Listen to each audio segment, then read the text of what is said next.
के अंदर पिछले 70 साल से हमारी जो प्रशासन प्रणाली है वो भ्रष्ट रही है और सब हाईली एजुकेटेड रहे हैं, सब बड़े बड़े कंपटीशन क्लियर करके आए हैं।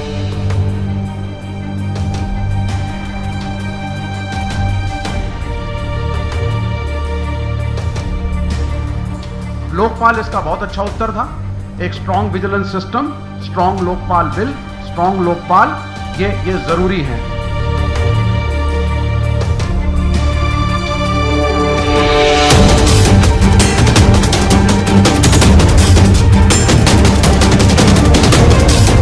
हमारे यहाँ पेंडिंग केसेस का एक इतिहास है। नंबर ऑफ जजेस बहुत कम है कई जगहों पर, तो उसमें जस्टिस डिनाई हो जाता है। 20-25 साल लग जाते हैं, तब जाकर के एक सिविल सूट होता है। किसी इनोसेंट आदमी की प्रॉपर्टी अगर फंस जाए आज के ज़माने में, तो वो हाथ जोड़ करके सोचता है साहब कोई कॉम्प्रोमाइज़ कर लेता हूँ। कोर्ट कचहरी के चक्कर में गया तो 20-25 साल जाएंगे, पता नहीं प्रॉपर्टी मिलेगी या नहीं मिलेगी।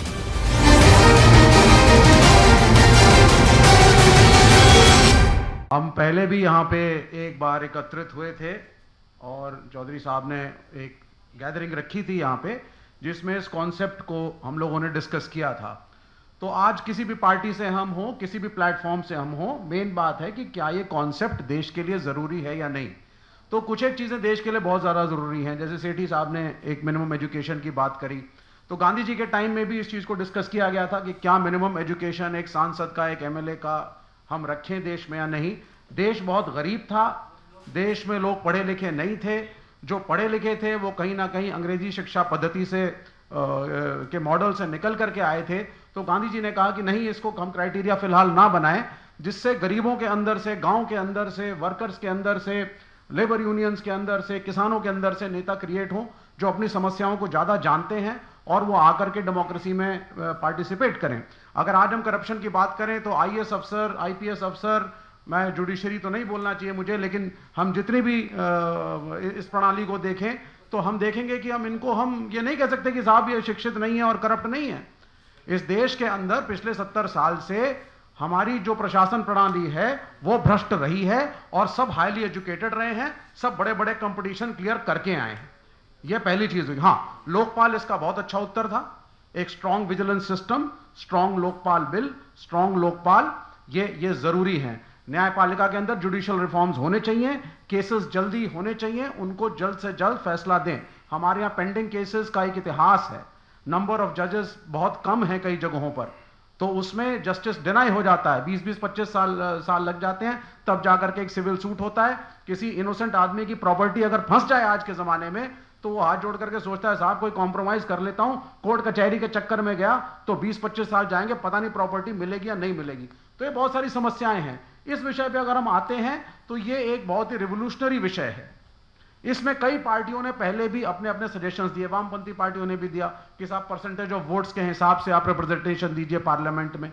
लेकिन ये कॉन्सेप्ट जो चौधरी साहब लेकर के आए हैं, इसका हम सबको समर्थन करना चाहिए अक्रॉस द पार्टी लाइंस। आप किसी भी विचारधारा से हो, आइडियोलॉजी से हो, अगर ये चीज कल लागू होती है तो मेरे ख्याल से देश के अंदर एक बहुत बड़ा बदलाव आएगा। तो इस रिफॉर्म का हम सब समर्थन करें। और चौधरी साहब बहुत बहुत धन्यवाद कि आपने एक प्लेटफॉर्म दिया सबको जिस पे हम ये बोल सकते हैं। लेकिन इसको एक रिवोल्यूशन में जब तक हम नहीं बदलेंगे, कॉमन मैन, पब्लिक और अक्रॉस द पार्टी लाइन लोगों को हम नहीं जोड़ेंगे, तो शायद ये थोड़ा कमजोर पड़ सकता है।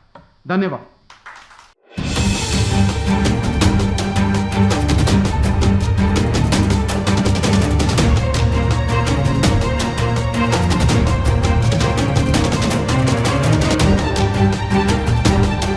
देश के अंदर पिछले 70 साल से हमारी जो प्रशासन प्रणाली है वो भ्रष्ट रही है और सब हाईली एजुकेटेड रहे हैं, सब बड़े बड़े कंपटीशन क्लियर करके आए हैं।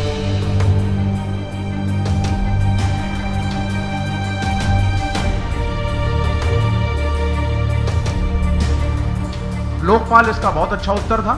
एक strong vigilance system, strong Lokpal bill, strong Lokpal ये जरूरी है।